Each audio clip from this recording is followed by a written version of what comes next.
Muy bien, primera carta a los Corintios, capítulo 2, y vamos a dar lectura al capítulo en su totalidad, pensando en el título del tema de hoy, apartados, pero no solos. Apartados, pero no solos. Pablo hablando dice, así que, hermanos, cuando fui a vosotros para anunciaros el testimonio de Dios, no fui con excelencia de palabras o de sabiduría, pues me propuse no saber entre vosotros cosa alguna, sino a Jesucristo y a este crucificado. Y estuve entre vosotros con debilidad y mucho temor y temblor, y ni mi palabra ni mi predicación fue con palabras persuasivas ni humana sabiduría, sino con demostración del Espíritu y de poder, para que vuestra fe no esté fundada en la sabiduría de los hombres, sino en el poder de Dios. Sin embargo, hablamos sabiduría entre los que han alcanzado madurez, y sabiduría no de este siglo, ni de los príncipes de este siglo que perecen, mas hablamos sabiduría de Dios en misterio, la sabiduría oculta, la cual Dios predestinó antes de los siglos para nuestra gloria, lo que ninguno de los príncipes de este siglo conoció, porque si lo hubiesen conocido, nunca habrían crucificado al Señor de gloria. Antes bien, como está escrito, cosas que ojo no vio, ni oído oyó, ni han subido en corazón de hombre, son las que Dios ha preparado para los que le aman. Pero Dios nos la reveló a nosotros por el Espíritu, porque el Espíritu todo lo escudriña, aún lo profundo de Dios. Porque ¿quién de los hombres sabe las cosas del hombre sino el Espíritu del hombre que está en él? Así tampoco nadie conoció las cosas de Dios sino el Espíritu de Dios. Y nosotros no hemos recibido el espíritu del mundo, sino el espíritu que proviene de Dios, para que sepamos lo que Dios nos ha concedido, lo cual también hablamos, no con palabras enseñadas por sabiduría humana, sino con las que enseña el Espíritu, acomodando lo espiritual a lo espiritual. Pero el hombre natural no percibe las cosas que son del Espíritu de Dios, porque para él son locura, y no las puede entender, porque se han de discernir espiritualmente. En cambio, el espiritual juzga todas las cosas, pero él no es juzgado de nadie. Porque ¿quién conoció la mente del Señor? ¿Quién le instruirá? Mas nosotros tenemos la mente de Cristo. Para nuestra reflexión bíblica de hoy, estaremos contemplando el tercer estudio en una serie de temas acerca de la idea o el concepto de la santidad.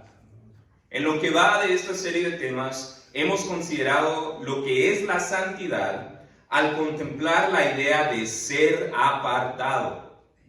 En el lenguaje original, la idea de santidad, lo que nosotros traducimos como santidad, viene de una idea que significa estar apartado, es decir, tener una naturaleza o propósito específico o diferente. Con esto en mente, comenzamos estos estudios al pensar en la santidad de Dios mismo, lo cual lo hicimos al considerar algunas de las incontables maneras en las cuales Dios es apartado, es decir, diferente o especial, santo, en comparación a todo lo demás de lo cual estamos rodeados en el universo. En particular, contemplamos la grandeza de Dios. La grandeza de Dios es apartada, es especial, es diferente cuando lo comparamos a cualquier otra cosa de la cual estamos rodeados en el universo. Contemplamos la justicia de Dios. La justicia de Dios es apartada, es diferente, es especial cuando la comparamos a la justicia de cualquier otra cosa que estemos rodeados en el universo. Y el trato de Dios para con el ser humano. El trato de Dios para con el ser humano es apartado, es diferente, es único, es especial cuando lo comparamos a cualquier otra cosa de la cual estamos rodeados en el universo. Como vimos, Dios trasciende a todo lo demás de lo cual estamos rodeados en el universo en cada uno de estos tres aspectos y muchos más.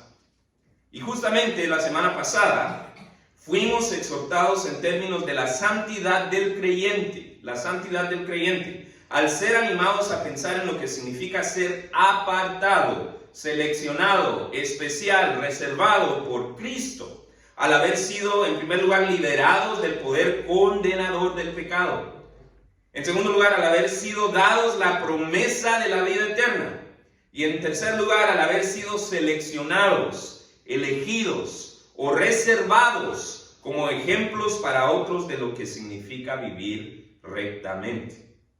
Ahora bien, en un mundo cuya complejidad es siempre creciente, haber sido apartados, seleccionados, elegidos por Cristo para servir como ejemplos de rectitud es un prospecto abrumador. Si no le parece a usted abrumador, tal vez no está poniendo atención. Mire, si usted no lo cree, le voy a contar algo que conté ya hace algún tiempo. ¿Cuántos de nosotros no nos hemos comido un banano Dole o Chiquita o del Monte? ¿Se ha comido algún banano de alguna de estas tres bananeras? ¿Sí? Ok. ¿Sabía usted que para venderle esos bananos al precio al que usted los compró, en el tiempo del año en que usted gustó comprarlos, aquí en California, un lugar donde no se cultiva la cantidad suficiente de bananos como para que se den al precio al que usted los compró en, digamos, pleno invierno?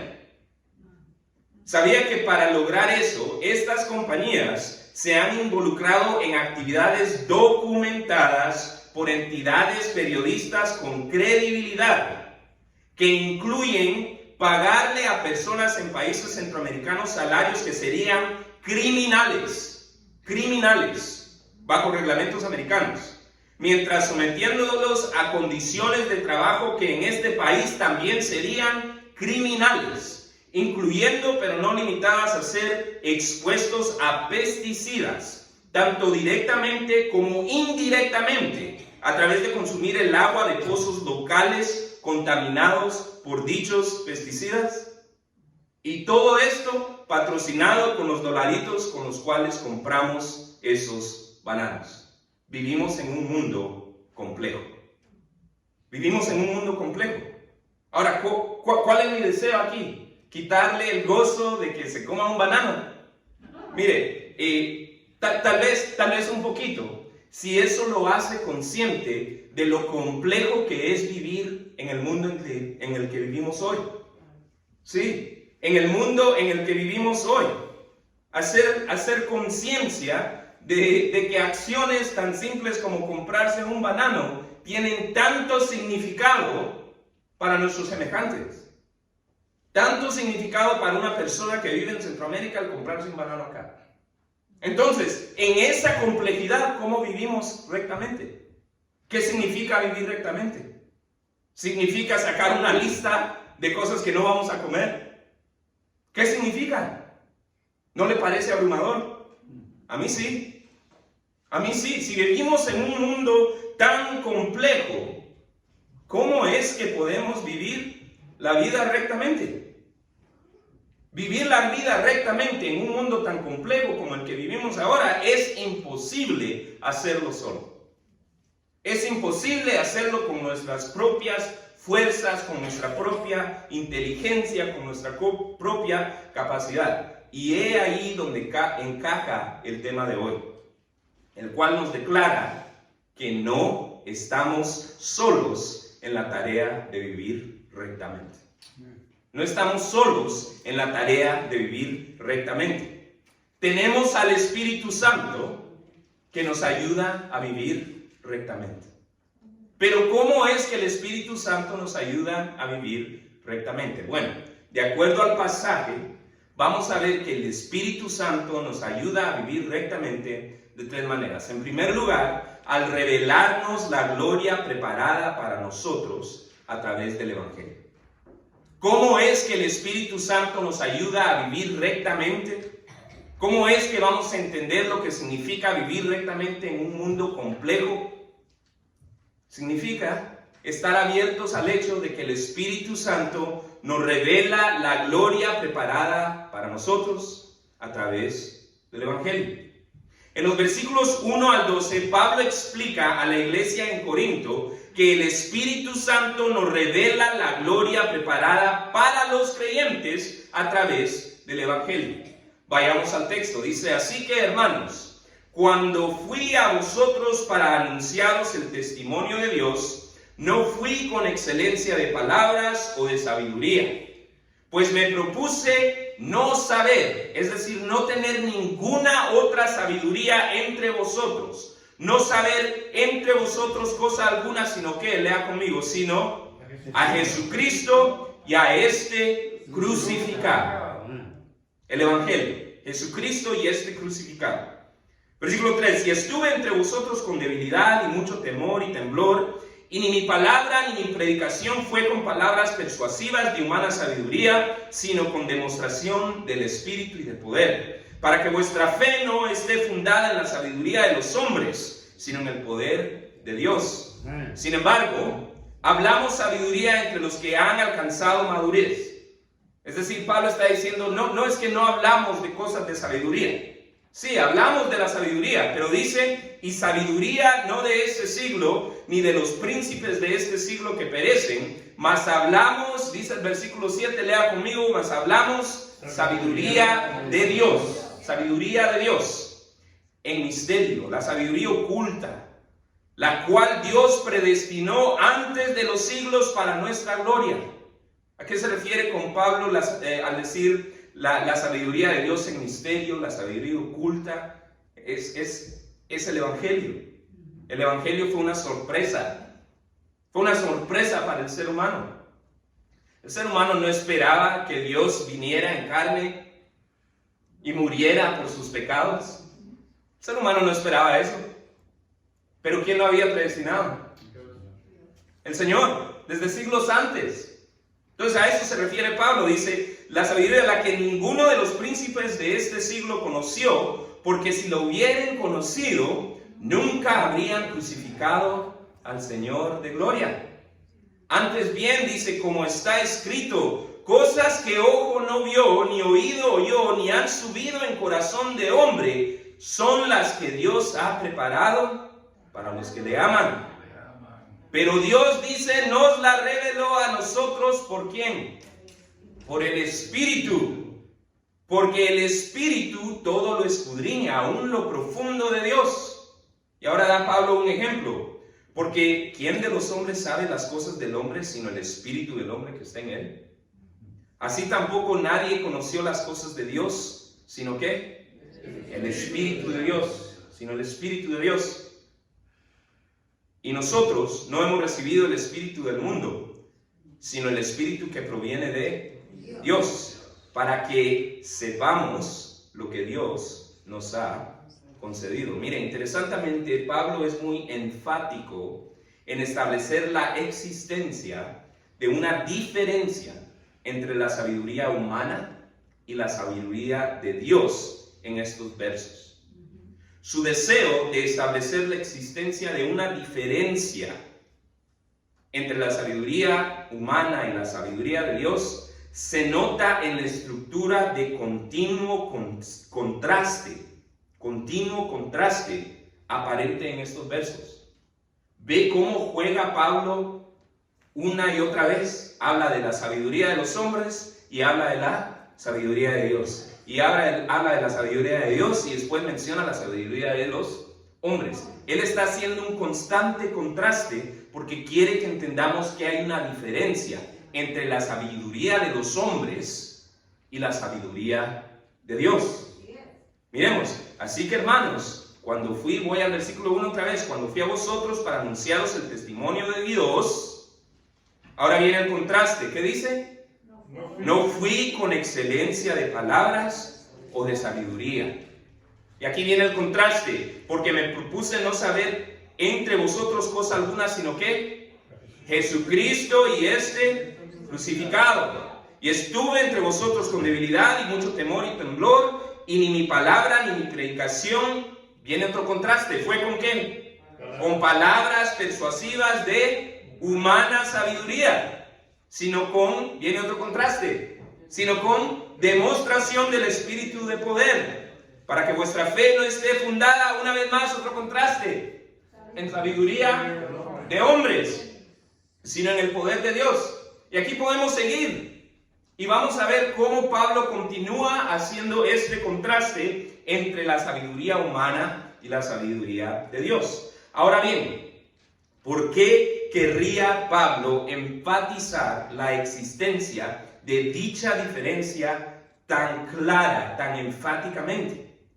Bueno, porque Pablo escribió a creyentes en la antigua y gran ciudad de Corinto, la cual, debido a la influencia de la cultura griega, ponía un gran énfasis en la sabiduría y capacidad humana como las claves para vivir la vida, y por lo tanto consideraba cualquier enseñanza como un producto más de la sabiduría y capacidad humana. Ahora bien, ¿por qué es importante esto? Bueno, porque el resultado de dicha devoción a la sabiduría y capacidad humana es algo que seguramente, viviendo en los Estados Unidos, nos ha de ser conocido.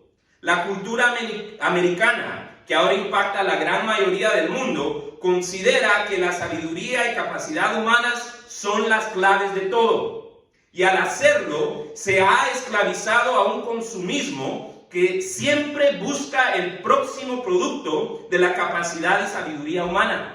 El próximo logro tecnológico o económico, el próximo iPhone o el próximo esquema de inversión que nos ayude a nosotros mismos a sentirnos más capaces o sabios sin importarnos quién sea impactado. Es por esta razón que Pablo enfatiza que lo que él y otros creyentes predicaban no era la sabiduría humana. Era la sabiduría de Dios.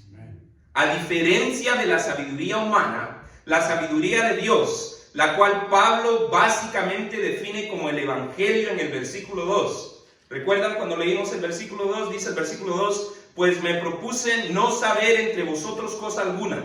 Me propuse ninguna otra sabiduría, dice, sino a Jesucristo y a este crucificado. La sabiduría de Dios, la cual Pablo define básicamente como el Evangelio. Ahí en el versículo 2 y luego con frases como el misterio que Dios predestinó antes de los siglos para nuestra gloria, con frases como aquello que Dios ha preparado para los que les aman.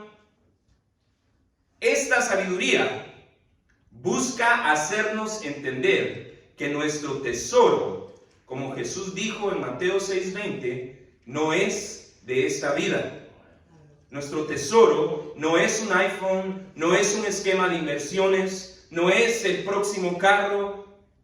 Nuestro tesoro no es de este mundo y por lo tanto hemos de vivir como bien lo puso Jesús en Mateo 5:16, de una manera que nuestra luz alumbre delante de los hombres, para que vean vuestras buenas obras, dijo Jesús, y glorifiquen a vuestro Padre que está en los cielos. Ahora bien, ¿qué significa vivir rectamente? Sino vivir como que si nuestro tesoro realmente está en el cielo.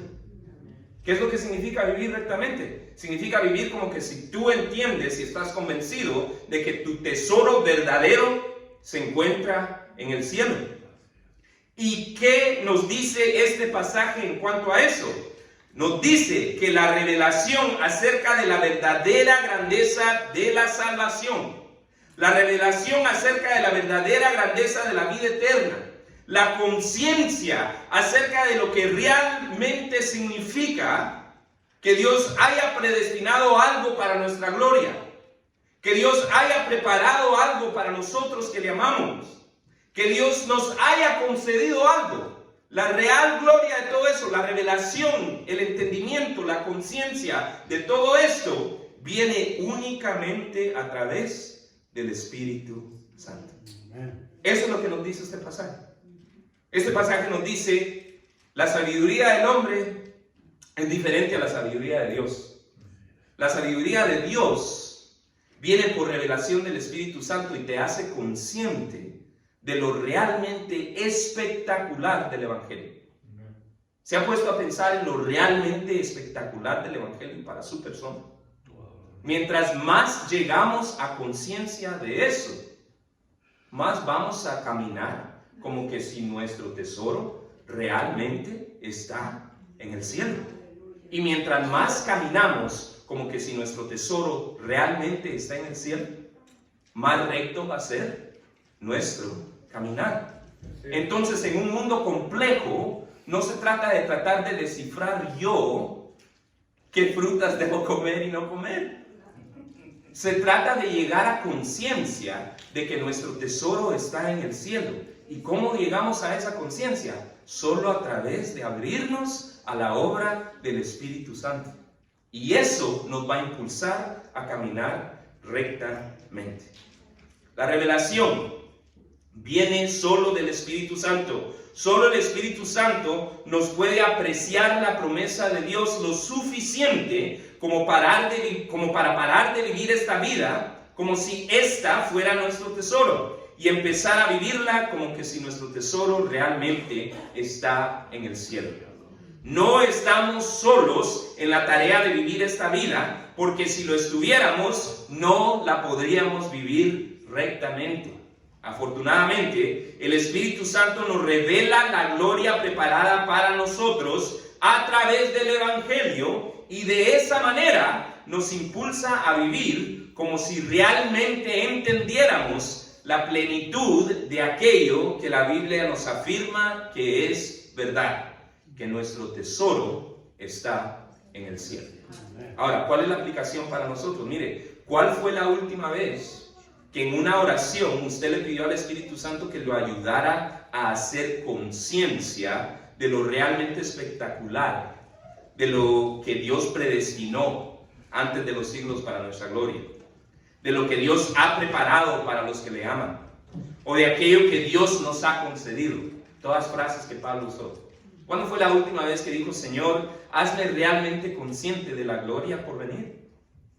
Señor, abre mi mente para entender la grandeza, lo espectacular de la gloria que tú prometes a través del Evangelio.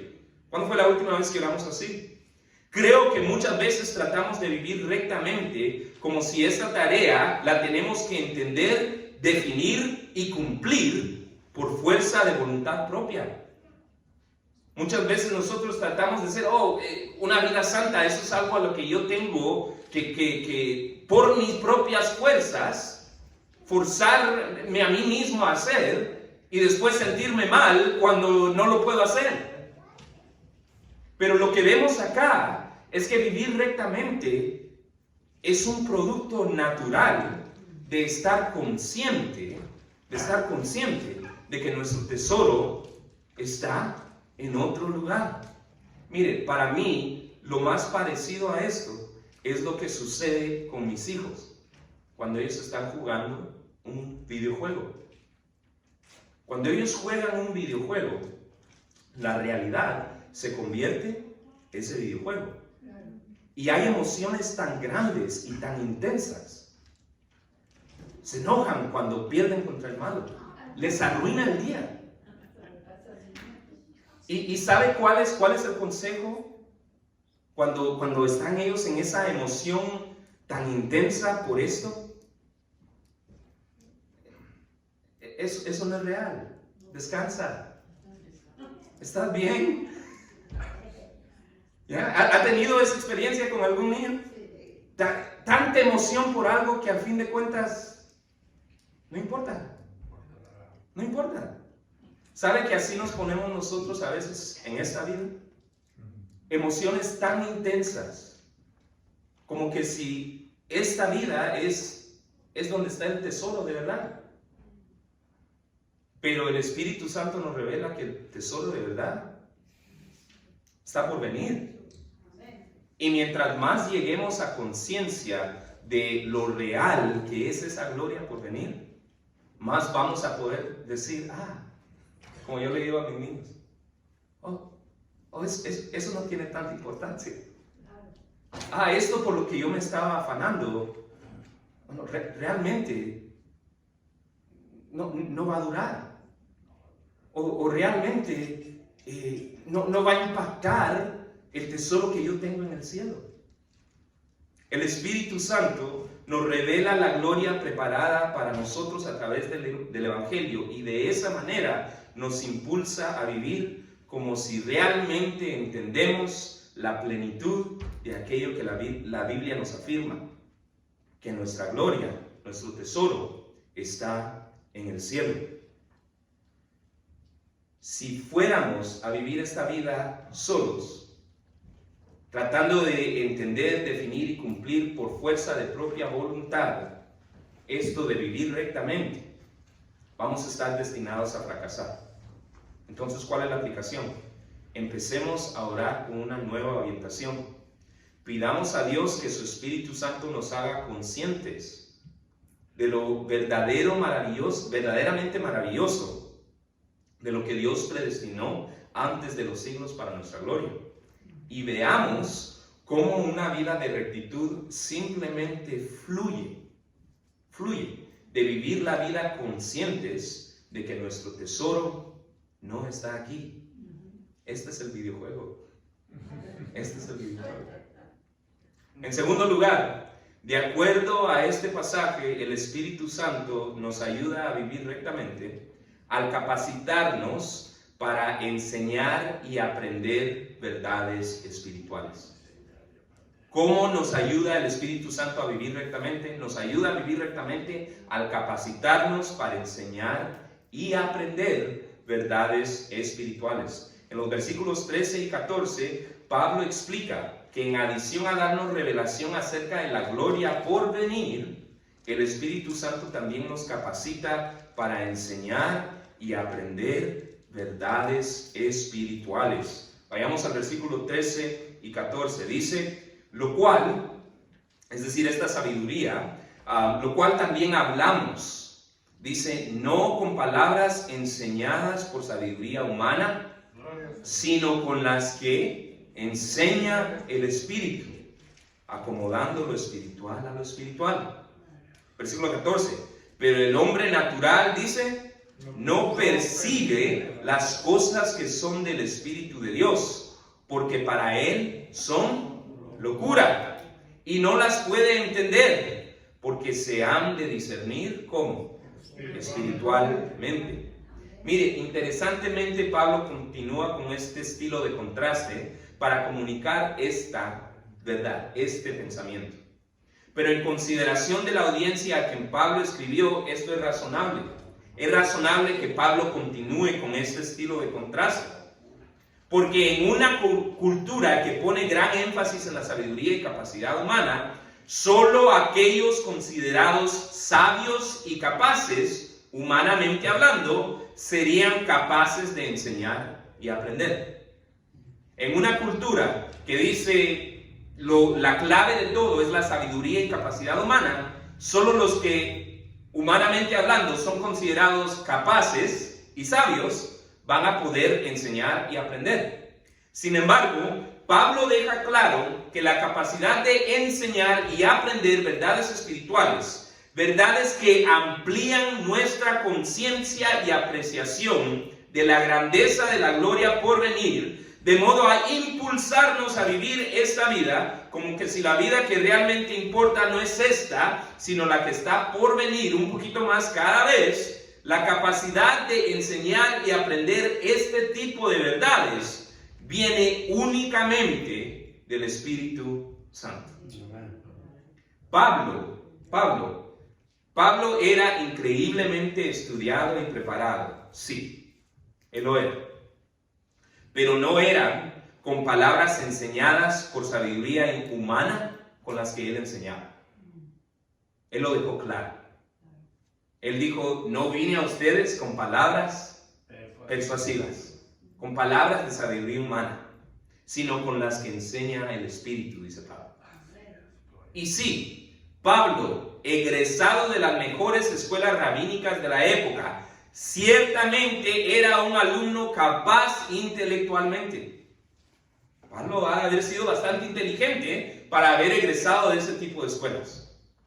Pero esto no le previnió de ser ciego al hecho de que antes de encontrarse con Jesús en el camino a Damasco, toda su labor consistía en esencialmente perseguir a Jesús. No por ser un alumno inteligente, él pudo entender que lo que estaba haciendo era incorrecto.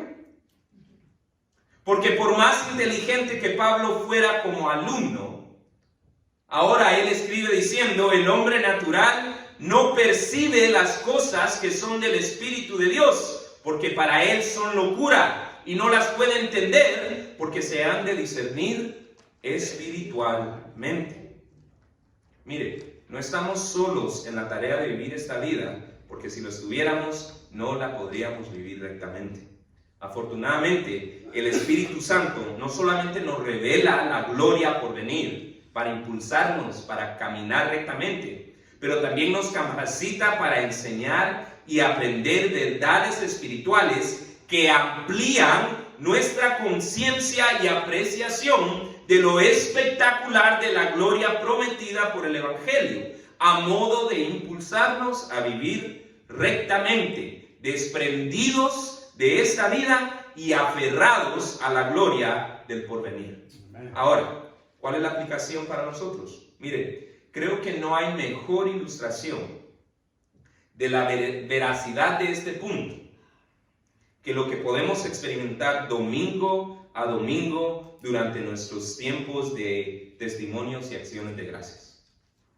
Mire, ¿cuándo fue la última vez que usted aprendió o obtuvo una nueva apreciación de alguna verdad espiritual?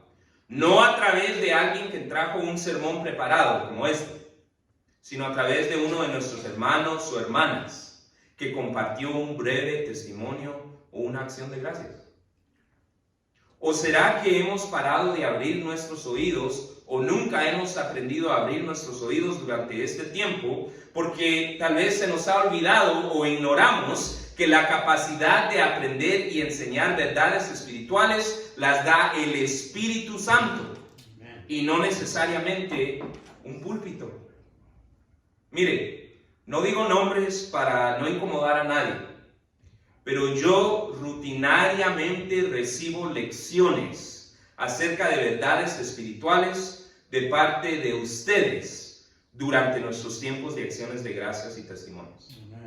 Recibo lecciones de ustedes, creyentes mayores y menores que yo en edad, creyentes con más y con menos años que yo en la fe, creyentes que a lo que yo sé nunca les ha tocado la tarea específica de impartir un sermón formal detrás de un púlpito como el que me ha tocado a mí hoy.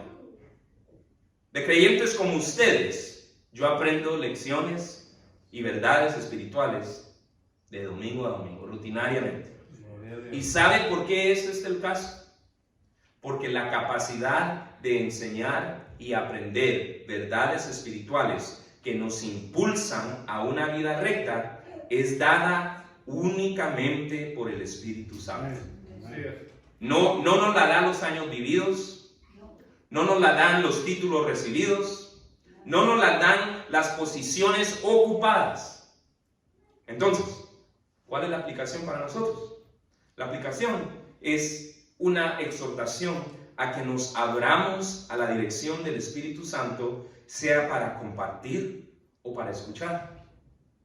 Puesto que la capacidad de aprender y enseñar verdades espirituales que nos impulsan a vivir una vida recta viene únicamente del Espíritu Santo, ¿quién sabe? ¿Quién sabe a quién el Espíritu Santo desea enseñar algo cuando nos sentimos dirigidos por Él a hablar? No se quede con esa acción de gracias, no se quede con ese testimonio, no se quede con esa petición. ¿Quién sabe quién necesita escuchar una verdad espiritual de sus labios cuando el Señor le está poniendo ese deseo de compartir? Y al mismo tiempo, ¿quién sabe? Escuchemos las acciones de gracias y las peticiones los unos de los otros. ¿Por qué? Porque quién sabe con qué verdad desea bendecirnos el Señor al escuchar a aquellos a quienes dirigió a testificar. Mire, si estaba poniendo atención, hoy ha escuchado verdades espirituales como el Señor está en control de la vida de nosotros. Si está poniendo atención, ha escuchado verdades espirituales como es un gozo poder ofrendar. Hay que poner atención, abramos nuestros oídos para ver qué verdades espirituales el Señor va a hablar a través de nuestros hermanos y hermanas. Y a la misma vez, abramos nuestros labios. ¿Quién sabe qué verdad espiritual el Señor le quiere enseñar a alguien más a través de su testimonio o petición. En tercero y último lugar, de acuerdo a este pasaje, el Espíritu Santo nos ayuda a vivir rectamente al afirmarnos en nuestro caminar. Al afirmarnos en nuestro caminar, aún al enfrentar la crítica de otros.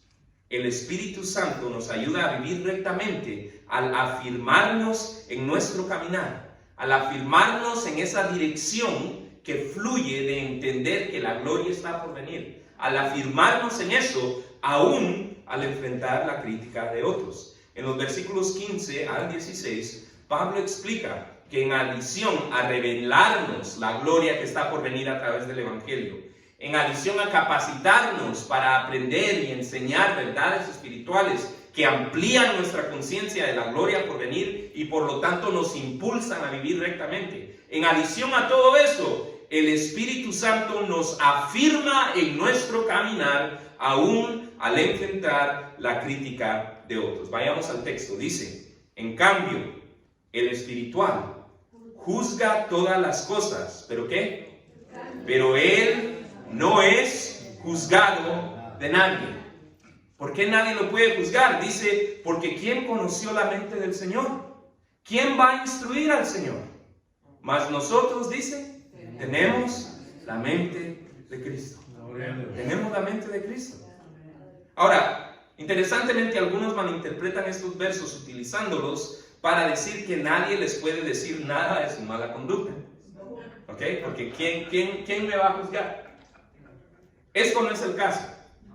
El contexto de este pasaje deja claro que al decir que el espiritual juzga todas las cosas, pero él no es juzgado de nadie, el significado intencionado se refiere a aquello de lo que Jesús habló en Juan 15.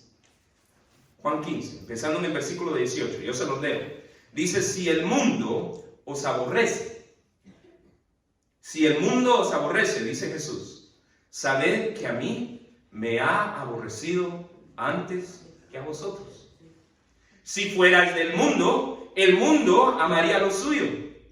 Pero porque no sois del mundo, antes yo os elegí del mundo, por eso el mundo os aborrece. Acordaos de la palabra que yo os he dicho, el siervo no es mayor que su Señor. Si a mí me han perseguido, también a vosotros os perseguirán. Si han guardado mi palabra, también guardarán la vuestra.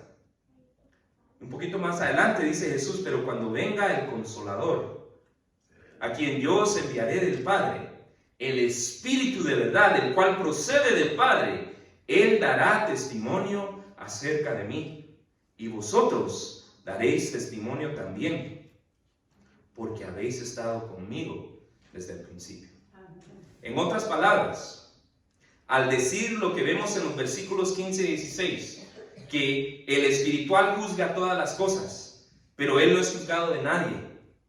Al decir este tipo de cosas, a lo que Pablo se refiere es al crecer en entendimiento y conciencia.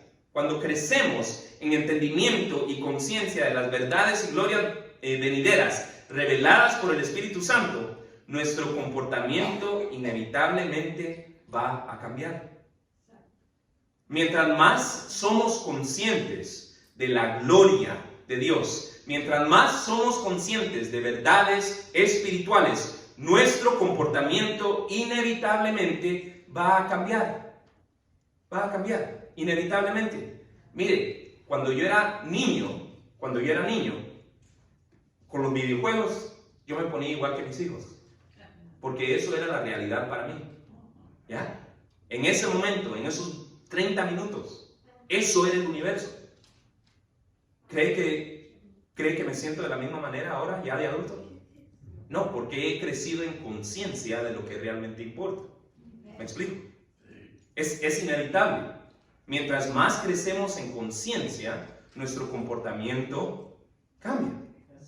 Entonces, si me enojo un videojuego de los dedos, lo apago y ya es todo. ¿Me explico? No me enojo, lo vuelvo a intentar otro día. ¿Ya? Es que es inevitable. Mientras crecemos en conciencia e entendimiento, inevitablemente nuestro comportamiento va a ser diferente. y en particular va a cambiar y parar de conformarse a varias normas culturales o sociales. Mientras empezamos a caminar con conciencia de lo que es la gloria venidera, vamos a empezar a hacer cosas que no se conforman a lo que la cultura dice que debemos de hacer. Cosas que no se conforman a lo que la sociedad dice que debemos hacer. Cosas que no se conforman aún a lo que la tradición familiar dice que hagamos. Va a ser inevitable. Y eso va a resultar en persecución, tanto abierta como sutil. Va a haber gente que abiertamente nos va a decir, hey, ¿qué pasó? ¿Qué ha pasado con tu comportamiento? ¿Por qué estás haciendo esto diferente? Tal vez va a ser abierta, esa confrontación tal vez va a ser sutil. Tal vez van a haber trabajos que ya no nos dan porque pensamos que es más importante venir a adorar los domingos. ¿Me explico? Va a haber persecución abierta, va a haber persecución sutil. Pero aún frente a esto, el consolador, dice Jesús. El consolador es el Espíritu Santo. El consolador estará ahí afirmándonos, recordándonos las palabras de Jesús. ¿Sabe qué es lo que dijo Jesús acerca de esto de en el mundo experimentarán persecución? ¿Sabe qué es lo que dijo Jesús al fin de cuentas de todo esto? Apunte esto, Juan 16:33 dice, estas cosas os he hablado para que en mí tengáis paz. En el mundo tendréis aflicción, pero confiad, yo he vencido al mundo. Los aspectos virtuosos de nuestra vida no están en lo que la cultura o sociedad define como valioso o deseable. Nuestra vida será impulsada inevitablemente hacia la virtud o rectitud a medida que lleguemos a entender y ser conscientes del gran amor de Dios. Y en eso podemos contar con la afirmación del Espíritu Santo. Ahora, ¿cuál es la aplicación para nosotros? ¿En qué situación te encuentras hoy? ¿Te encuentras en medio de dificultades que surgieron a la misma vez que comenzaste a buscar a Dios con nuevo aliento o deseo? ¿Te ha sucedido eso? ¿Decides buscar a Dios con nuevas fuerzas y se te vienen un montón de cosas encima?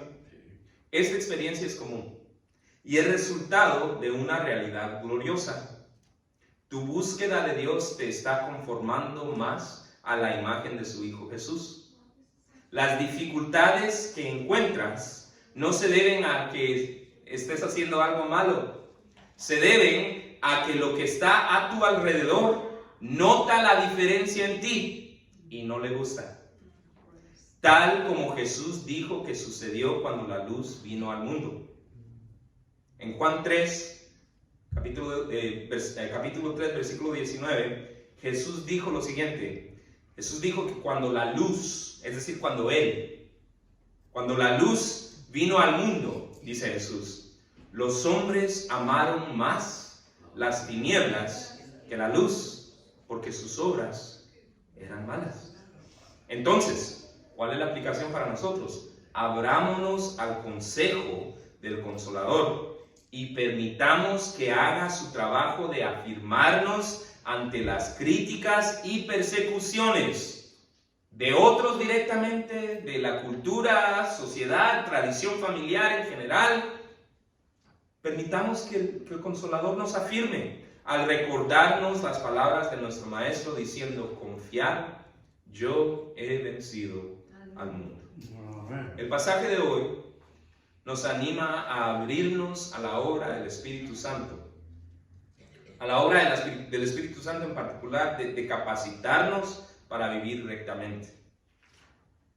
Si ya se considera un seguidor de Jesús, le invito a que deje que este pasaje lo inspire a abrirse a la obra del Espíritu Santo de capacitarnos para vivir rectamente.